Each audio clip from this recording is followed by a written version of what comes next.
تو وہ جو سوشل میڈیا پر صارف ہیں جو خواجہ سرا ہیں انہوں نے اس قسم کی باتیں کی، اور اس پر عدالت کا ریئیکشن کیا ہوگا، اس پر حکومت کا ریئیکشن کیا ہوگا؟ ڈیفینیٹلی عمران خان کے فیصلے پاکستان کی معزز عدالتوں سے ہونے ہیں، اور ان کو ریلیف پاکستان کی عدالتوں نے فراہم کرنا ہے، نہ تو میں نے ریلیف فراہم کرنا ہے، نہ حکومت نے ریلیف فراہم کرنا ہے۔ ایک خبر تو یہ ہے جو ختم ہو چکی ہے،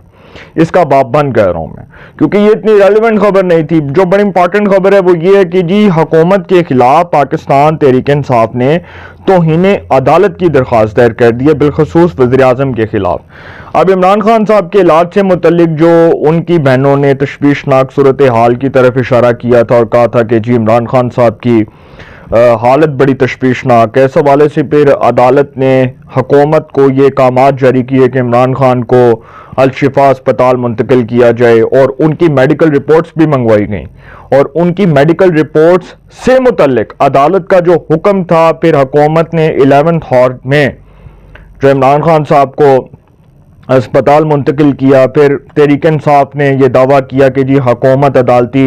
احکامات ماننے کی پابند ہے لیکن وہ نہیں مان رہی، لہٰذا وہ توہین عدالت کر رہی ہے۔ تو اب اس توہین عدالت کی درخواست میں وزیر اعظم میاں شہباز شریف، وفاقی وزیر اطلاعات و نشریات عطا اللہ تارڑ،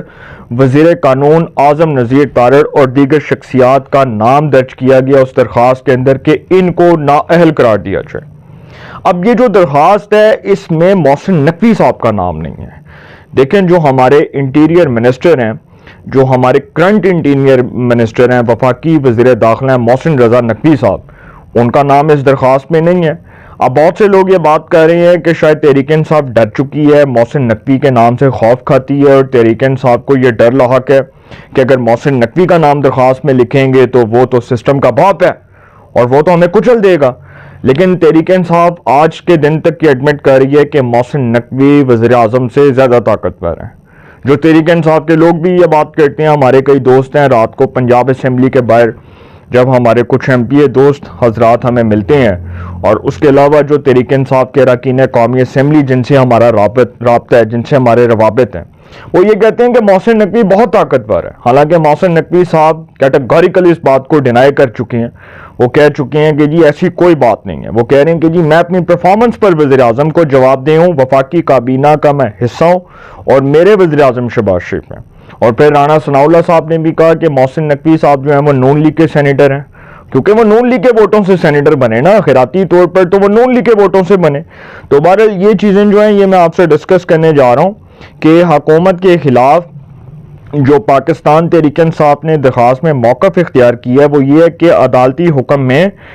عمران خان کو مخصوص نجی اسپتال منتقل کرنے کے حوالے سے کوئی ابہام نہیں تھا،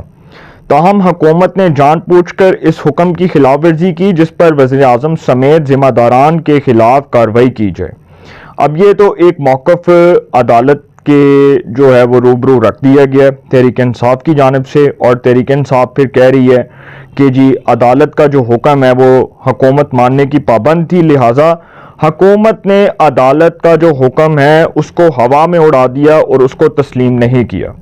اب یہ خبر ہے کہ جی سابق وزیر اعظم عمران خان کو اسپتال منتقل کرنے سے متعلق سپریم کورٹ کے حکم کی مبینہ خلاف ورزی پر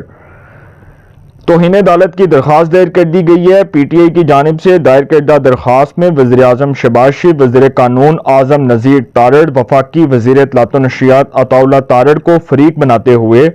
ان کے خلاف کارروائی کا مطالبہ کیا گیا۔ سپریم کورٹ نے 18 اگست کو حکم دیا تھا کہ عمران خان کو طبی معائنے کے لیے اسلام آباد کے شفا انٹرنیشنل ہاسپٹل منتقل کیا جائے، تاہم حکومت نے انہیں Pakistan institute of medical sciences PIMS منتقل کیا، جہاں شفا انٹرنیشنل کے ڈاکٹرز نے بھی ان کا معائنہ کیا۔ پی ٹی آئی کا موقف ہے کہ عدالتی حکم میں عمران خان کو مخصوص نجی اسپتال منتقل کرنے کے حوالے سے کوئی ابہام نہیں تھا،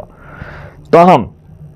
اب یہ حکومت کے حوالے سے جو درخواست میں موقف ہے وہ میں آپ کو پڑھ کر سنا رہا ہوں۔ تاہم پارٹی نے عدالت سے عمران خان کو فوری طور پر شفا انٹرنیشنل ہاسپٹل منتقل کرنے اور عدالتی حکم پر عمل درآمد یقینی بنانے کے لیے عدالتی افسر یا مقامی کمیشن مقرر کرنے کی بھی درخواست کی ہے۔ حکومت کے خلاف توہین عدالت کی درخواست پی ٹی آئی کے سیکرٹری جنرل سلمان اکرم راجہ، ایڈوکیٹ اور وکیل عزیر بنڈاری کی جانب سے دائر کی گئی ہے۔ یہ یہ عزیر بھنڈاری جو ہیں یہ جسٹس کرامت نذیر بھنڈاری کے صاحبزادے ہیں، اور یہ جب justice Qazi Faez Isa chief justice of Pakistan بنے، جن کے سامنے وہ کیس آیا تھا پریکٹس اینڈ پروسیجر بل، اس میں بھی یہ وکیل تھے۔ سلمان اکرم راجہ نے اسلام آباد میں میڈیا سے گفتگو کرتے ہوئے کہا کہ سپریم کورٹ کا حکم واضح تھا اور اس پر عمل درآمد ہونا چاہیے تھا۔ اب وزیر اطلاعات نے کہا کہ وزیر اطلاعات عطا اللہ تارڑ صاحب جو آنریبل منسٹر ہیں ہمارے انفارمیشن اینڈ براڈ کاسٹنگ کے، وہ یہ کہہ رہے ہیں کہ عمران خان کو 20 اور 21 اگست کی درمیانی شب مناسب سیکورٹی انتظامات کے تحت ہسپتال لے جایا گیا اور طبی معائنے کے بعد 21 اگست کی صبح تقریباً 5 بجے اڈیالہ جیل واپس منتقل کر دیا گیا۔ ان کے مطابق شفا انٹرنیشنل ہاسپٹل جانے والے راستے اور سیکورٹی اور اسپتال کے باہر پی ٹی آئی کارکنوں کی موجودگی کے باعث سیکورٹی صورتحال کے پیش نظر عمران خان کو پیمز لے جانے کا فیصلہ کیا گیا۔ اب پیمز انتظامیہ کے مطابق شفا انٹرنیشنل ہاسپٹل کے 2 ماہر ڈاکٹرز نے عمران خان کی آنکھوں کے معائنے میں حصہ لیا، جبکہ دیگر طبی معائنے پیمز کے متعلقہ ماہرین نے کیے۔ اسپتال نے مریض کی رازداری اور سپریم کورٹ کی ہدایت کا حوالہ دیتے ہوئے طبی رپورٹ کی تفصیلات جاری کرنے سے انکار کیا۔ اب یہ جو خبر ہے یہ میں نے آپ کے سامنے رکھی ہے، اور حکومت نے تشدد اور طبی غفلت کے الزامات جو ہیں وہ مسترد کر دی ہیں۔ اب عمران خان صاحب اگست 2023 سے جیل میں ہیں اور آج تک وہ جیل میں ہیں، اور ان کے حوالے سے ابھی یہ خبریں آ رہی ہیں کہ کیا وہ ڈیل کر آ جائیں گے، کیا وہ کوئی درمیانی راستہ نکال کے آ جائیں گے۔ دیکھیں، پاکستان کے اندر کوئی بھی شخص وزارت عظمیٰ سے نااہل ہونے کے بعد، سزا یافتہ ہونے کے بعد جب وہ جیل جاتا ہے تو ڈیفینیٹلی پاکستان کی جو سیکورٹی اسٹیبلشمنٹ ہیں اسی کے ساتھ اس کو معاملات بہتر کرنا ہوتے ہیں۔ نواز شریف صاحب اسی 2013 میں اسی جمہوریت کے سائے تلے وہ وزیر اعظم بنے، اور ان کے پاس 2/3 کا ایک میجک فگر تھا جو پیپلز پارٹی کو بھی کھٹکتا تھا، تحریک انصاف کو بھی کھٹکتا تھا۔ پھر وہی نواز شریف کو اس وقت کی پاکستان کی سیکورٹی اسٹیبلشمنٹ نے اتار دیا کیونکہ ان کو نواز شریف کے منصوبے کھٹکتے تھے، اور نواز شریف اس لیے کھٹکتا تھا کیونکہ وہ ترقی اور جو ڈیولپمنٹ ہے اس کا ویژن لے کر آگے آ رہا تھا، اور وہ پاکستان کی سیکورٹی اسٹیبلشمنٹ کو ایک آنکھ نہ بایا۔ اور جنرل باجوہ دیکھ رہے تھے کہ نواز شریف سی پیک بھی کمپلیٹ کر لے گا، ڈیولپمنٹ پروجیکٹس بھی کمپلیٹ ہو جائیں گے تو فوج کی تو منجی ٹھک جائے گی، تو جنرل باجوہ نے یہ کیا کیا کہ انہوں نے نواز شریف کو کک آؤٹ کروا دیا، اور پھر وہی نواز شریف جو جنرل باجوہ کو اپنے ہاتھ سے چیف آف آرمی اسٹاف جنہوں نے بنایا تھا، اسی جنرل باجوہ نے ان کا راستہ صاف کر دیا۔ پھر وہی جنرل باجوہ اپنے چہیتے عمران احمد خان نیازی صاحب کو لے کر آئے، اور پھر انہی عمران احمد خان نیازی صاحب کا جو ہے وہ جنرل باجوہ کے ٹینیور میں ہی 5 سال پلٹ گئے اور وہ عدم اعتماد سے فارغ ہو گئے، اور پھر وہی جنرل باجوہ جو نواز شریف کو اپنا بڑا بدترین سیاسی حریف تصور کرتے تھے، اسی جنرل باجوہ کے ٹینیور میں نواز شریف صاحب کے بھائی وزیر اعظم بنے شہباز شریف صاحب 16 ماہ کے لیے۔ تو سر پاکستان میں کچھ بھی ممکن ہے، بہرحال عمران خان کے کیسز کے فیصلے پاکستان کی معزز عدالتوں سے ہونے ہیں، اور DDISPR کا بیان جو ہے وہ بڑا کلیئر کٹ ہے کہ جو جرم کیا اس کی سزا ملنی ہے، جس نے جو کیا ہے 9 میں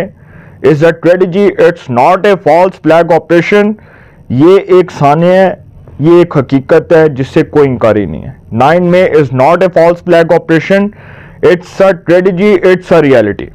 اس پر عدالت عظمیٰ کا جو فیصلہ ہوگا وہ آئین اور قانون کے مطابق ہوگا۔ فوج پاکستان کا موقف کلیئر ہے۔ اپنی رائے کا کمنٹس میں ضرور اظہار کیجیے گا۔ انشاءاللہ ایک نئے سیگمنٹ کے ساتھ پہ ملاقات ہوگی۔ آپ اپنا بہت خیال رکھیے گا۔ اللہ نگہبان۔